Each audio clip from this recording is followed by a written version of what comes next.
Hello বন্ধুরা, তোমরা সবাই কেমন আছো? আশা করি সবাই ভালো আছো, সুস্থ আছো।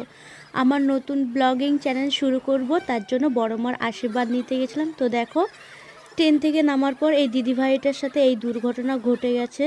দিদিভাইয়ের হাতটা কেটে গেছিলো, তাই আমার মনটা এরকম খারাপ। তাই যেতে যেতে ঠাকুরের দর্শন পেয়ে গেলাম, এখন মনটা অনেক ভালো লাগছে। এবার চলে গেলাম মায়ের দর্শন করতে।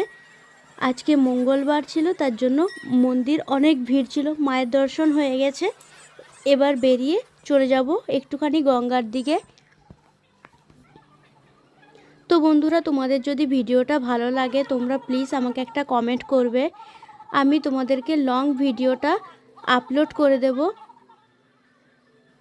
আর ছোটরা আমাকে অনেক ভালোবাসা দিও, আর বড়রা আশীর্বাদ করো।